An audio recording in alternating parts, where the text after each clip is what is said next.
룻기 1장. 사사시대에 그 땅에 기근이 든 일이 있었다. 그때에 유다 베들레헴 태생의 한 남자가 모압 지방으로 가서 임시로 살려고 아내와 두 아들을 데리고 길을 떠났다. 그 남자의 이름은 엘리멜렉이고 아내의 이름은 나오미이며 두 아들의 이름은 말론과 기럐이다. 그들은 유다 베들레헴 태생으로서 에브랏 가문 사람인데 모압 지방으로 건너가 거기에서 살았다. 그러다가 나오미의 남편 엘리멜렉이 죽고 나오미와 두 아들만 남았다. 두 아들은 다 모압 여자를 아내로 맞이하였는데 한 여자의 이름은 룻이고 또 한 여자의 이름은 오르바였다. 그들은 거기서 10년쯤 살았다.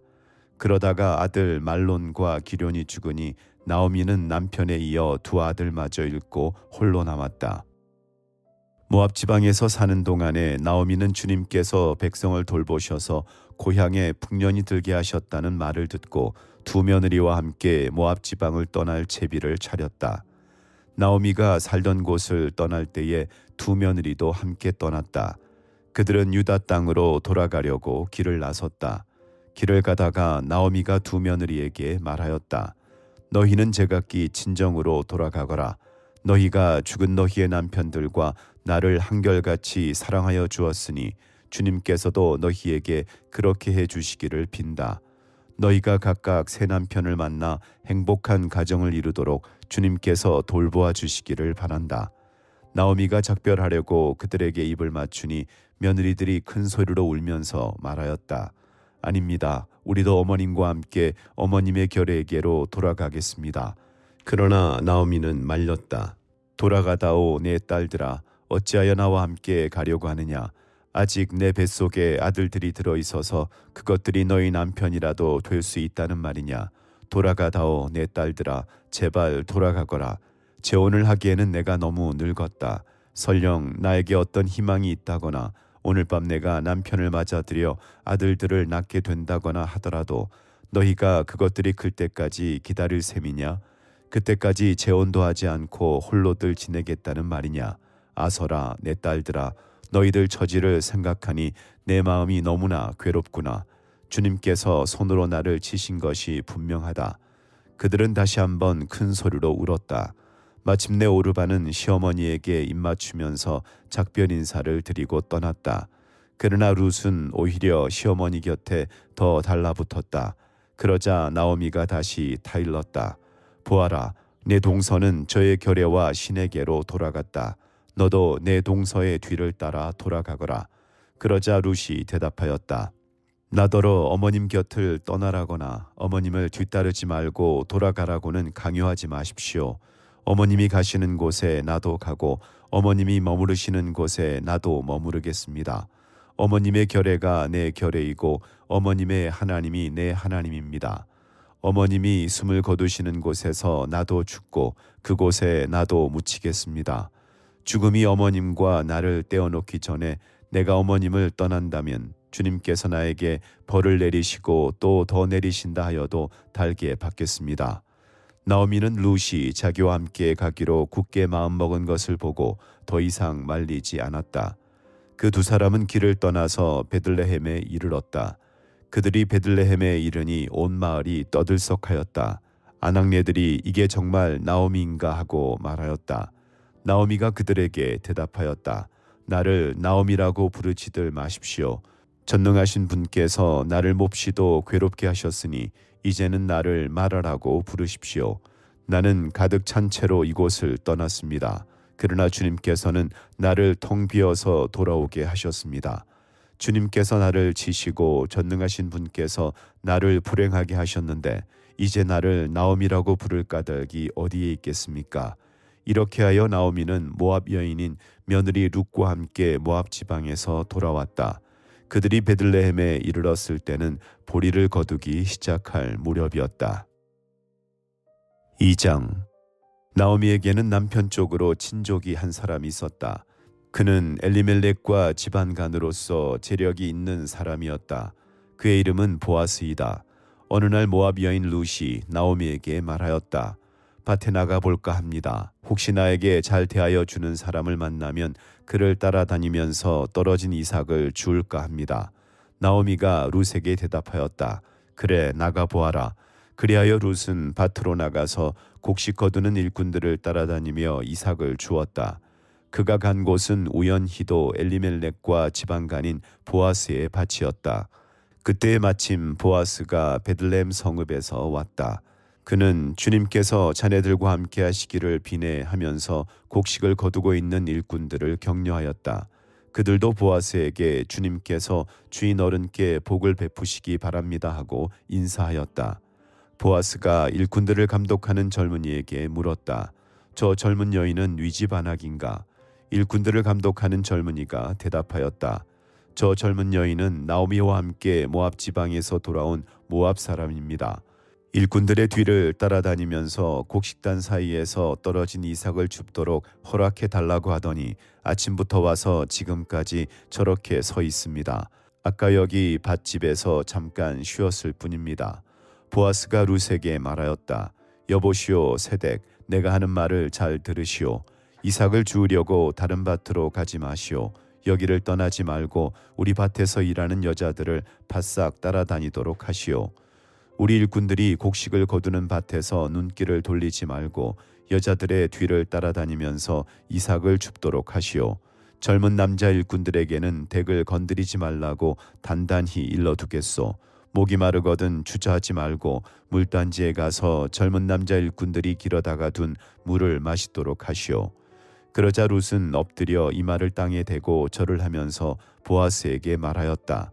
저는 한낱 이방 여자일 뿐인데 어찌하여 저 같은 것을 이렇게까지 잘 보살피시고 생각하여 주십니까? 보아스가 룻에게 대답하였다. 남편을 잃은 뒤에 덱이 시어머니에게 어떻게 하였는지를 자세히 들어서 다 알고 있소. 덱은 친정아버지와 어머니를 떠나고 태어난 땅을 떠나서 엊그제까지만 해도 알지 못하던 다른 백성에게로 오지 않았소. 덱이 한 일은 주님께서 갚아주실 것이요. 이제 덱이 주 이스라엘의 하나님의 날개 밑으로 보호를 받으러 왔으니 그분께서 덱에게 넉넉히 갚아주실 것이요. 룻이 대답하였다. 어른께서 이토록 잘 보살펴 주시니 몸둘 바를 모르겠습니다. 어른께서 거느리고 계신 여종들 축에도 끼지 못할 이 종을 이처럼 위로하여 주시니 보잘것없는 이 몸이 큰 용기를 얻습니다. 먹을 때가 되어서 보아스가 그에게 말하였다.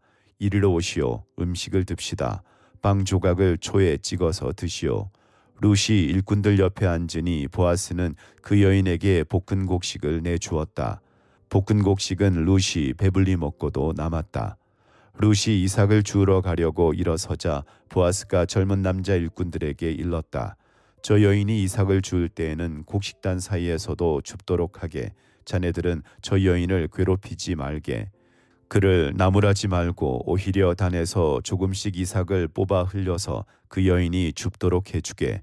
룻은 저녁 때까지 밭에서 이삭을 주었다. 주운 이삭을 떠니 보리가 한 에바쯤 되었다. 룻은 그것을 가지고 성읍으로 돌아갔다. 룻은 주워온 곡식을 시어머니에게 내보였다. 배불리 먹고 남은 볶은 곡식도 꺼내서 드렸다.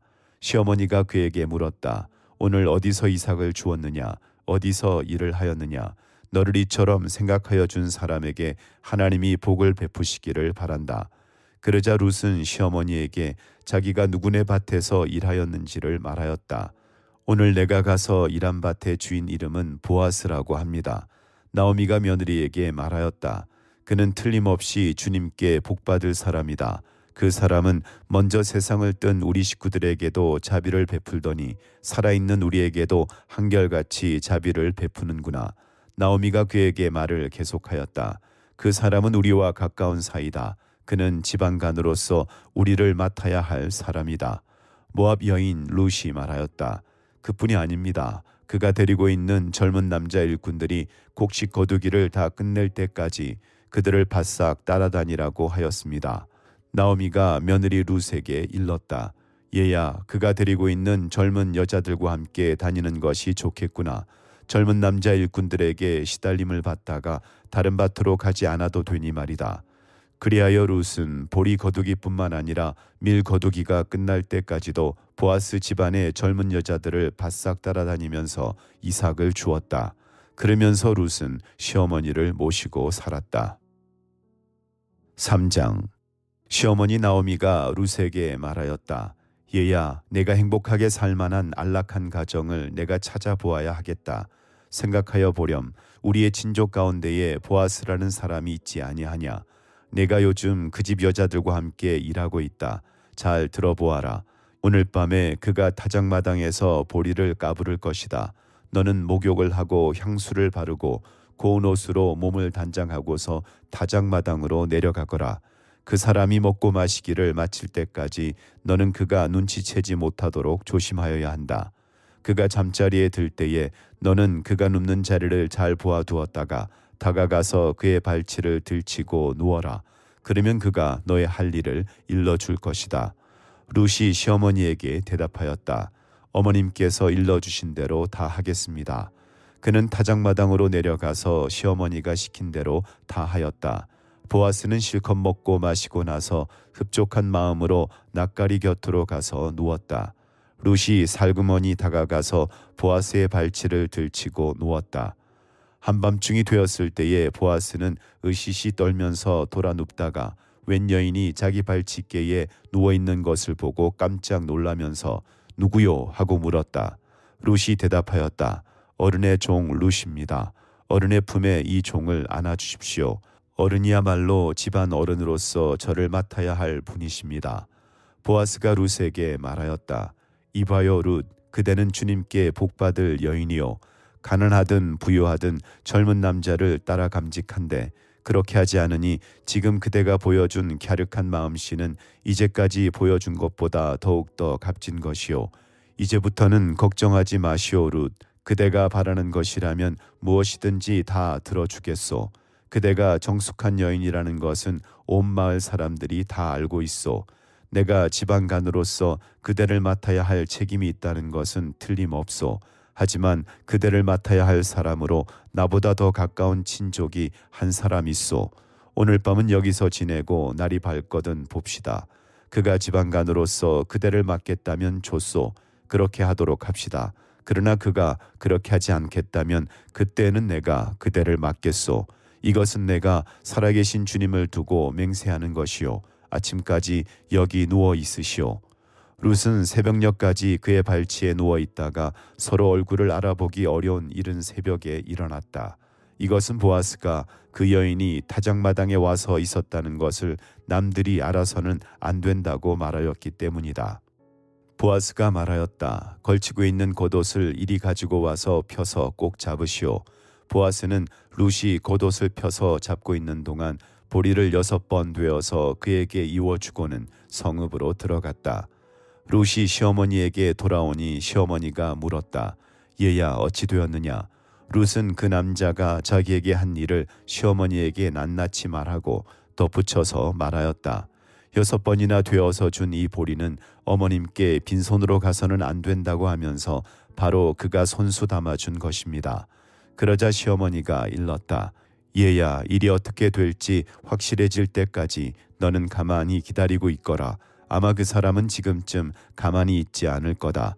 이 일을 마무리 짓는데 오늘을 넘기지는 않을 것이다. 4장. 보아스가 성문 위 회관으로 올라가서 앉아 있는데 그가 말하던 집안간으로서의 책임을 져야 할 바로 그 사람이 마침 지나가고 있었다. 보아스가 그에게 여보시오, 이리로 좀 올라와서 앉으시오 하고 말하였다. 그러자 그가 올라와서 앉았다. 보아스는 성읍 원로 10사람을 청하여 그 자리에 함께 앉도록 하였다.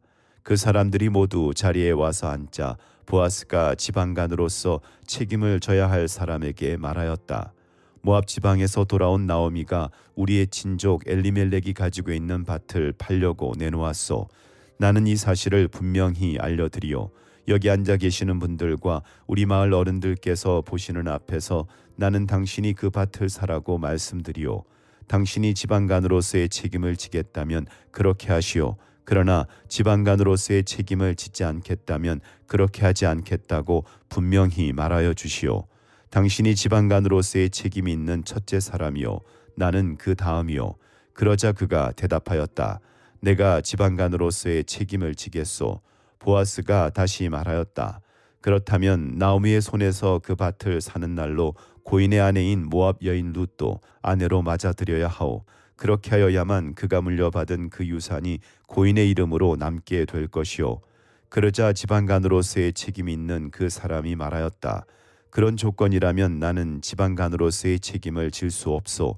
잘못하다가는 내 재산만 축나겠소. 나는 그 책임을 질 수 없으니 당신이 내가 져야 할 지방간으로서의 책임을 지시오. 옛적에 이스라엘에는 유산매매나 물물 교환과 같은 일을 법적으로 분명히 할 때에는 한쪽 사람이 다른 한쪽 사람에게 자신의 신을 벗어서 주는 관습이 있었다. 이스라엘에서는 이렇게 함으로써 일이 확정된다는 증거를 삼았다. 지방간으로서의 책임이 있는 그 사람이 보아스에게 당신이 사시오 하면서 자신의 신을 벗어주었다. 그러자 보아스가 원로들과 온 마을 사람들에게 선언하였다. 여러분은 오늘 이 일의 증인입니다. 나는 엘리멜렉이 가지고 있던 모든 것과 기련과 말론이 가지고 있던 모든 것을 나오미의 손에서 사겠습니다. 나는 말론의 아내인 모압 여인 룻도 아내로 맞아들여서 그 유산이 고인의 이름으로 남아있도록 하겠습니다. 그렇게 하여 고인의 이름이 그의 고향 마을에서도 끊어지지 않고 친족들 사이에서도 끊어지지 않도록 하겠습니다. 여러분은 오늘 이 일의 증인입니다. 그러자 성문 위 회관에 모인 온 마을 사람들과 원로들이 대답하였다. 우리가 증인입니다. 주님께서 그대의 집안으로 들어가는 그 여인을 이스라엘 집안을 일으킨 두 여인 곧 라헬과 레아처럼 되게 해주시기를 빕니다. 에브락 가문에서 그대가 번성하고 또한 베들레헴에서 이름을 떨치기를 빕니다. 주님께서 그 젊은 부인을 통하여 그대에게 자손을 주셔서 그대의 집안이 다말과 유다 사이에서 태어난 아들 베레스의 집안처럼 되게 하시기를 빕니다. 보아스는 룻을 아내로 맞이하였다. 그 여인이 자기 아내가 되자 그는 그 여인과 동침하였다. 주님께서 그 여인을 보살피시니 그가 임신하여 아들을 낳았다. 그러자 이웃 여인들이 나오미에게 말하였다. 주님께 찬양을 드립니다. 주님께서는 오늘 이 집에 자손을 주셔서 대가 끊어지지 않게 하셨습니다. 그의 이름이 이스라엘에서 늘 기리어지기를 바랍니다. 시어머니를 사랑하는 며느리, 아들 7보다도 더 나은 며느리가 아기를 낳아 주었으니 그 아기가 그대에게 생기를 되찾아 줄 것이며 늙음하게 그대를 돌보아 줄 것입니다. 나오미가 그 아기를 받아 자기 품에 안고 어머니 노릇을 하였다. 이웃 여인들이 그 아기에게 이름을 지어주면서 나오미가 아들을 보았다 하고 환호하였다. 그들은 그 아기의 이름을 오벳이라고 하였다. 그가 바로 이새의 아버지요 다윗의 할아버지이다. 다음은 베레스의 계보이다. 베레스는 헤스론을 낳고 헤스론은 람을 낳고 람은 암미나답을 낳고 암미나답은 나손을 낳고 나손은 살몬을 낳고 살몬은 보아스를 낳고 보아스는 오벳을 낳고 오벳은 이새를 낳고 이새는 다윗을 낳았다. 하나님의 말씀입니다.